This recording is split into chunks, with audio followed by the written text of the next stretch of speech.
Dan pastinya kita nak teruskan siaran pada pagi ini dengan segmen pertama kita, iaitu berkenaan dengan ekonomi kitaran dan juga Karnival Jom E-Waste 2024. Jadi bagaimana kefahaman kita semua berkenaan dengan aspek kitar semula ini, khususnya kalau sebelum ini kita bercakap berkenaan 3R, iaitu reduce, recycle dan juga beberapa topik lain, iaitu reduce, recycle dan reuse.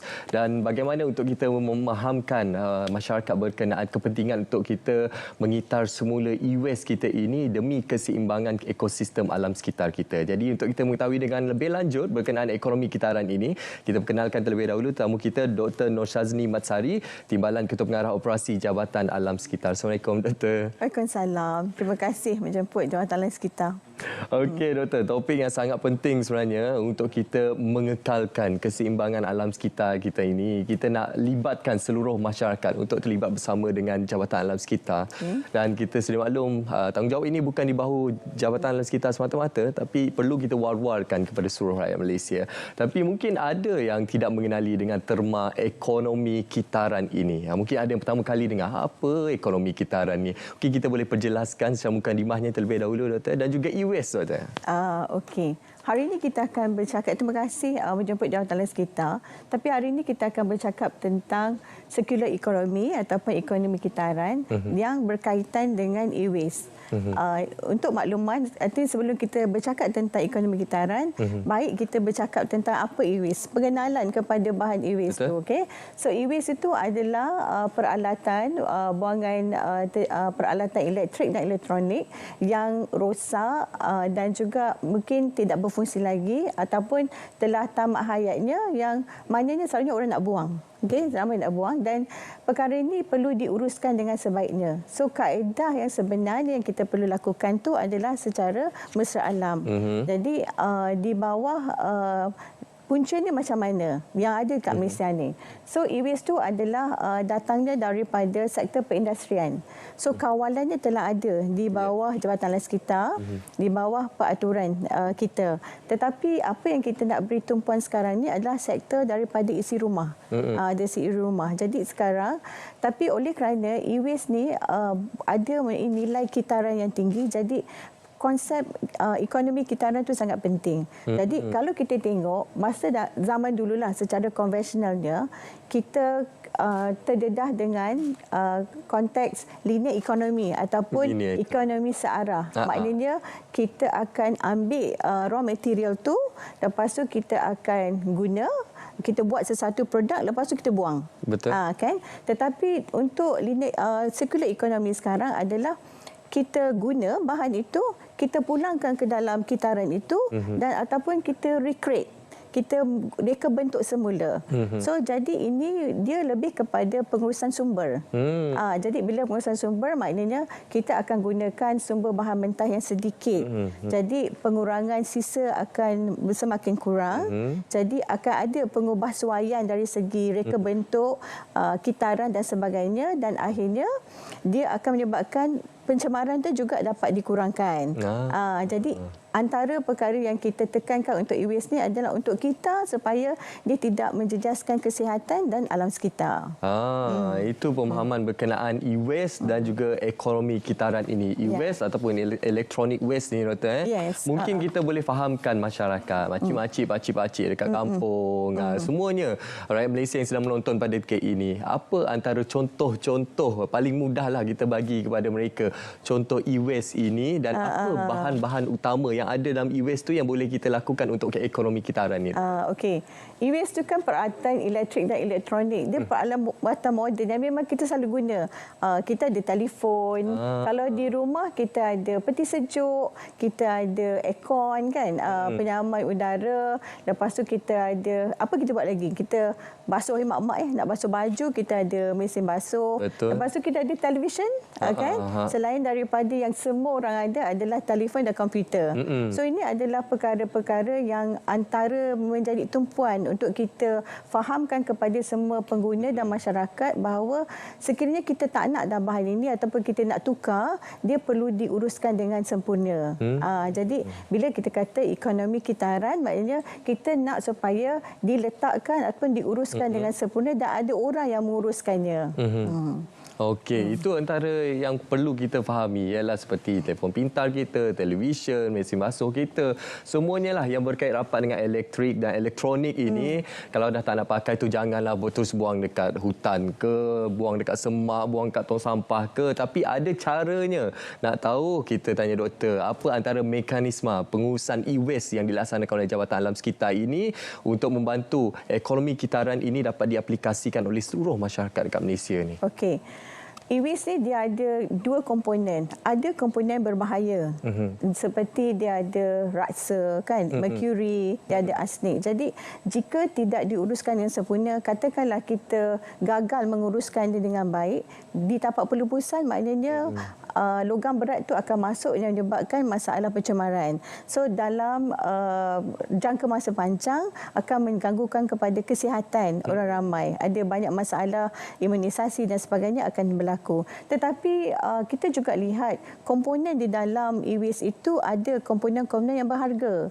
Logam-logam berharga. Kita boleh dapat emas dari dia, perak, kuprum dan sebagainya yang boleh digunakan untuk kegunaan lain. Jadi kalau kita bercakap tentang ekonomi kitaran, maksudnya kita nak memastikan bahawa apabila diproses, bahan-bahan berharga ini akan digunakan untuk keperluan lain. Sama ada kita nak buat balik dalam kita punya telefon dan sebagainya, ataupun ada juga yang diproses melalui jongkong-jongkong emas ataupun jongkong perak yang digunakan untuk proses-proses perindustrian yang lain. So jadi banyak barang-barang buatan di dunia ini sebenarnya diciptakan semula ataupun direka bentuk semula daripada konsep kitaran ekonomi ini dari e-waste itu. Jadi itu satu manfaat yang cukup besar sebenarnya kepada industri kita dan juga ia secara tidak langsung memberi impak kepada alam sekitar kita. Ialah kalau e-waste ini dibuang begitu sahaja, anda bayangkan komponen tersebut yang tidak terlerai tersebut akan meresap ke dalam tanah kita dan akan mengalir ke sungai kita, akan memberikan pencemaran bukan sahaja kepada sumber galian kita tapi juga kepada sumber air kita. Dan kita melihat kepada beberapa inisiatif yang telah dilaksanakan oleh Jabatan Alam Sekitar. Jadi apa antara usaha-usaha yang terdekat yang paling utama yang dilaksanakan untuk memastikan keterlibatan masyarakat dalam hal ini semakin meningkat, Doktor? Okey.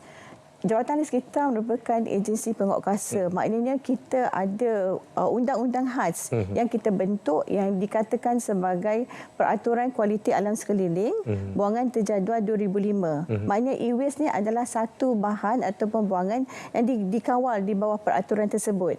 Jadi cara dia pengawalan ataupun urusan kepada perkara ini daripada penjana itu, siapa yang keluarkan dia hinggalah dilupuskan. Itu konsep yang telah berlaku selama ini.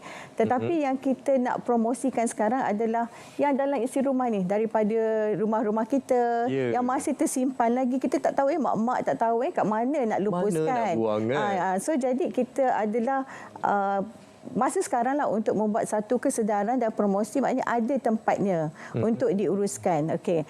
Kalau kita tengok dari segi data Jabatan Alam Sekitar, volume ataupun kuantiti e-waste di Malaysia pada tahun 2023 lebih kurang 65,000 daripada 5 juta buangan terjadual yang dihasilkan. So bermakna ini satu kuantiti yang besar. Itu belum lagi daripada isi rumah. Jadi cara yang kita uruskan ni, kalau daripada sektor perindustrian, kita dah ada peraturan yang mereka perlu ikuti. Tetapi daripada segi rumah, kita dalam proses untuk buat peraturan, tetapi bagi melaksanakan promosi dan galakan, kita telah mempelawa atau mempromosikan sebanyak 251 pusat pengumpulan e-waste di seluruh negara, yang mana pengguna ataupun masyarakat boleh hantar kepada pusat-pusat itu. Jadi siapakah pusat itu? Dia dari kalangan komuniti, kampung, NGO dan PBT dan sebagainya. Jadi list itu kita boleh perolehi daripada web portal kita. So ada yang maknanya tuan-tuan boleh tengok daripada situ dan ke manakah yang perlu dihantar. Jadi kita nak menyatakan bahawa mereka perlu hantar kepada orang yang authorized supaya apabila dikumpulkan tu dan akhirnya dia akan bawa kepada pusat pemeliharaan kembali yang betul supaya dapat diuruskan dengan mesra alam.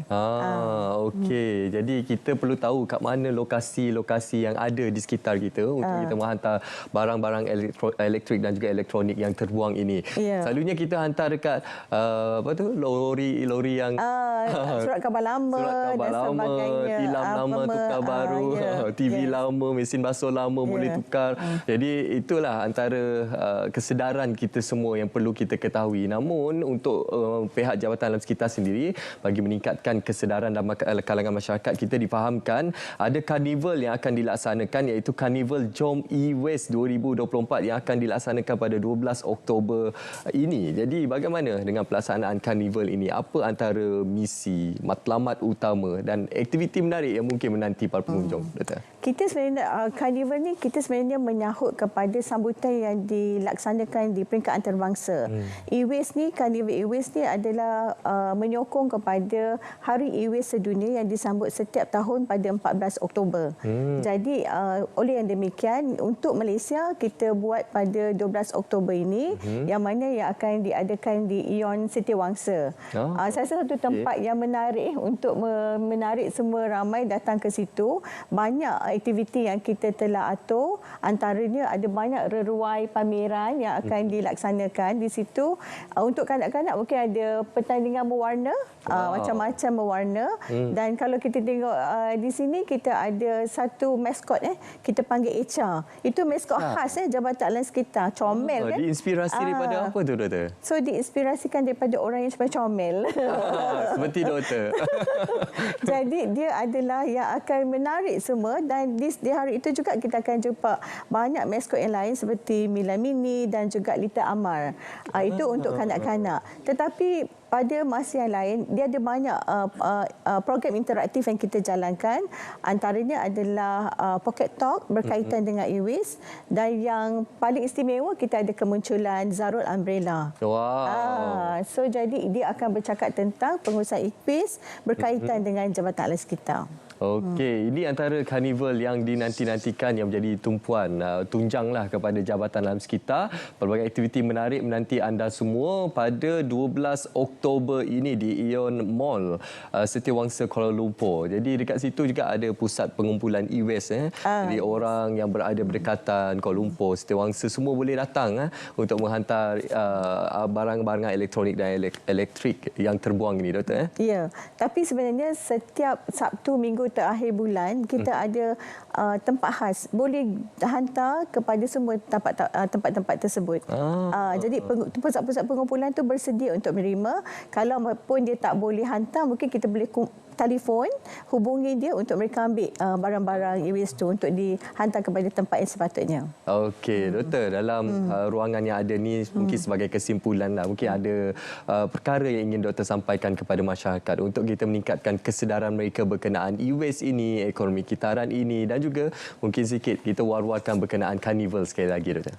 Okey, jemput datang ke Karnival e-waste pada 12 Oktober di Ion Setiawangsa adalah platform untuk kita promosikan kesedaran tentang bagaimana pengurusan alam sekitar dengan sebaiknya. Jadi, jika e-waste ini diurus dengan sempurna, kelestarian alam itu akan terjaga. Jadi, sebab alam sekitar itu tanggungjawab bersama. Kelestarian alam sekitar tanggungjawab bersama.